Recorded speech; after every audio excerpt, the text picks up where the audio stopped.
please.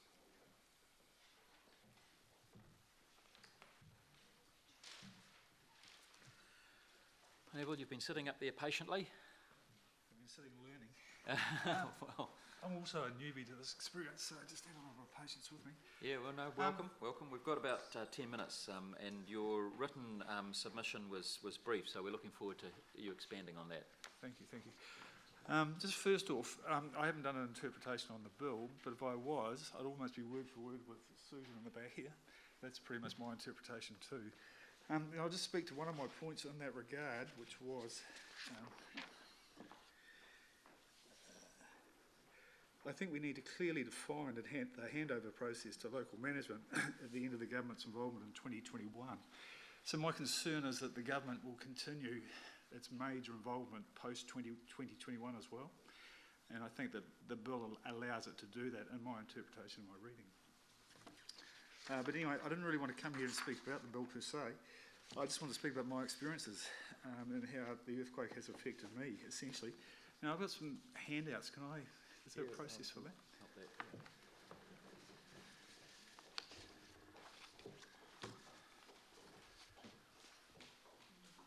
So initially, I'm a local. I was born here, 1961, Essex Hospital. And I've lived here for about 45 years.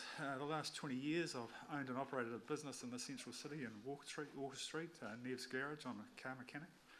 And I just sort of want to initially go through that process, but before I get onto that, I just want to talk a little bit about the interaction we've had with the earthquake through church and church groups, and I go to St Saviour's and alongside the ChCh Cathedral at St Christopher's. We do a lot of door knocking in the eastern suburbs, based out of St Faith's, St Luke's and St Ambrose.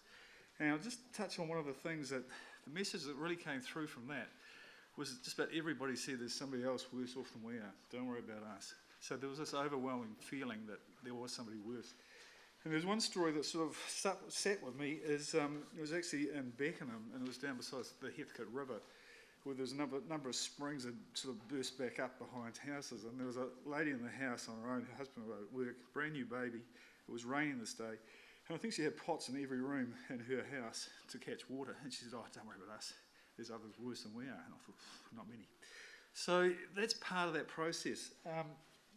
I really want to get onto my working situation, and the photographs I've shown you, the first one, the rubber mouldings building Nev's Garage, is number 4 Walker Street here in the CBD. And initially we sort of survived the earthquake, went through the engineers and different things, and we had a problem in some of the inlays, concrete block inlays were loose in the upstairs of the building on the sides, which caused some aggravation for the neighbours. And so an engineering report was done, and it found that a bond beam was cracked. So essentially that said, well, you're out of the building, you can't be there, tootle off. And at that stage, they were talking about demolishing it. So I sat in my little office and I rang this particular demolition guy and I said, "Oh, you'll be 2 or 3 weeks away." And he said, "No, we could be there tomorrow." In the end, though, the reality was we managed to get another engineer who did an assessment on the building and found that the superstructure of the building was very, very strong. And the building actually was on-sold to another builder who since on-sold it again and picked up $200,000 in the process. But the building, that photograph I took this morning, it's still there. It's unoperable. You can't use it. You can't go into it. For probably $20,000 or $30,000, you could secure the broken bond beam, and it'd be a usable building. Which is a shame, because since then, I now refer to myself as a gypsy mechanic. I sort of travel around. I share workspaces with different people on different occasions, and occasionally work in people's backyards, which isn't the best, but it's the reality of today. Now, I've got a second building, the next one down is a Halkett Street building, which is very, very close to Walker Street. Now, this building also was supposed to be demolished because of earthquake damage. A couple of friends ended up buying this particular building, and $20,000 investment later, it's now at 34% of code. It's tenanted and insurable. So the point that I'm trying to make is, without further local knowledge and input, we're not actually getting an accurate picture of what we do need and what we don't need, what we can save, what we couldn't save. I would argue that there's probably hundreds of buildings that have been knocked down that probably shouldn't be. So we turn over the page and we'll look there, and we're actually looking from Morehouse Ave back towards the hospital essentially. Now this is the whole area where the new sports precinct will go eventually. Now in there would have been probably 100 buildings, if not more, all probably C-grade buildings, the sort of buildings that tradespeople use that don't earn huge amounts of money but need a shed to put their gear in. They've all been demolished, and eventually a sports ground will go in there. But in that interim, there's another 2 years that people like myself, out in the cold, doing our best, and the point that I want to make here, though, I think one of the options is that we could actually create a workshop village, basically. So where we anticipate putting the new stadium, which is beside the new transitional cathedral, there's an area in there which is also part of the frame. You can build corrugated iron buildings or relocatable workshop type situations which don't need a huge foundation. They don't need a concrete pad, a metre deep, If you use poles, you can actually just put concrete around those poles and secure them. And so, 5 years, 10 years, whatever, when that land is actually required, you could take your building and turtle off. So there's sort of initiatives like that I think we really need to look at, because there's a lot of people like me, we don't really have anywhere to work from, not easily and well. And one of the options I need to look at is, once I tidy my things up, do I really need to be here? Can I actually earn a decent living here, or should I go to Western Australia or wherever? Because as a mechanic, it's a skill you can travel with.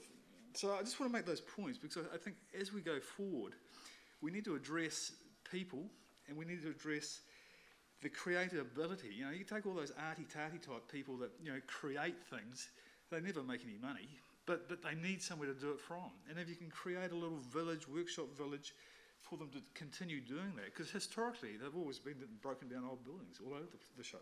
So that was my point. I wanted to talk about that. I also wanted to talk a little bit about my experience with EQC. And so initially I live in the area of Spraydon, which wasn't particularly badly knocked around. Didn't have a lot of a lot of liquefaction or anything like that. And I sort of had that gang-ho thing, oh yeah, I'm sweet, that's all good. And the initial EQC guy came around and did his assessment. Yeah, mate, it's all good, looks pretty good, yeah.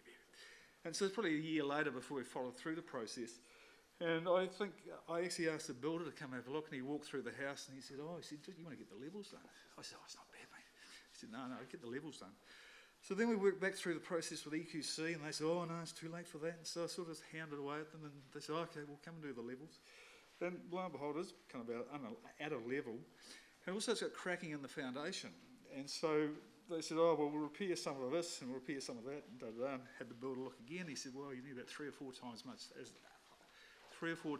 as much as they're allowing. And so the end result of that is that they've since been back, they've gone away, they haven't got back to me.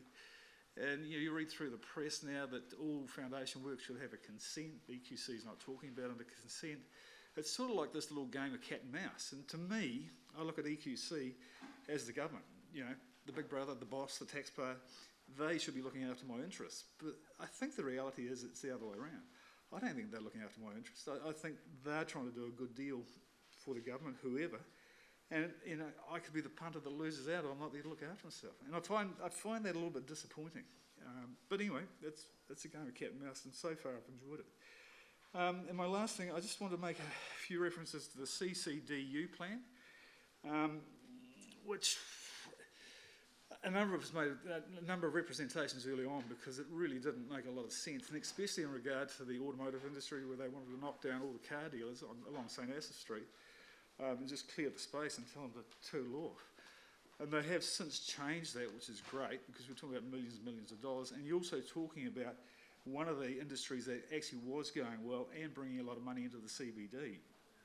So I think without local involvement, we're just wasting truckloads of money. We're actually, without people that actually know what's happening on the ground. And so without a process of actually bringing those people together, and I know, David, you asked a question of somebody before of how you would do that.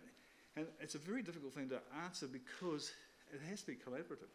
And you've got to have a number of people, and they've got to get together, and you've got to be patient, and you've got to work through a process of coming to a good answer, because there are good answers out there. There won't be perfect answers, but there'll be better answers. So that's pretty much what I wanted to speak to. Okay, Nev, we've used, it was very good use of 10 minutes, but David's got a question. Yeah, after the CBD was cleaned out, all the people that were in the CBD moved out because they had to go out, they couldn't go in. From from where I sit and from hearing you, am I right that the people who moved out that couldn't afford high rents have effectively not often found, some of them haven't found a place as they've moved out, because a lot of those places outside of the CBD have been upgraded and rebuilt because you could build there and make progress. And so am I right in saying that you think there are a number of people in your situation who've got no home and they're not going to be able to find it outside of the CBD, and therefore you think space is going to have to be made in the CBD for some lower cost land to be made available? I think there needs to be space made in the CBD. Okay, in my situation, I want to be back in the CBD. Okay, and the price of the land, which is something we've addressed this morning, is it's a key issue, and for me to actually come back into the CBD is very, very difficult. And also another answer, a good friend that was 1 block away from me in the CBD, he's closed his business, packed up and went to Australia, now works in the mines in Brisbane and doing very nicely for himself.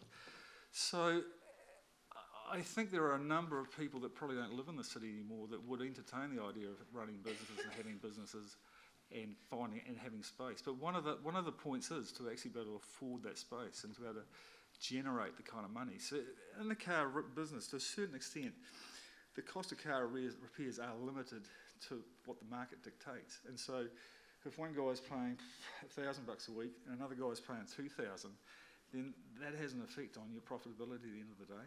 So the price of land and the price of location, but it doesn't change the fact, if you want to have a vibrant CBD, then you need people, you need cars, you need garages, you need shops, you need takeaways, you need all those sorts of things, and you need to try and encourage industry and some form of manufacture where possible, which is something we've lost in the last 35 years. Cool. Nev, we've used pretty much all the time, but can I thank you? A great first submission. Thank you. Do it again sometime. Thank you. Thank you.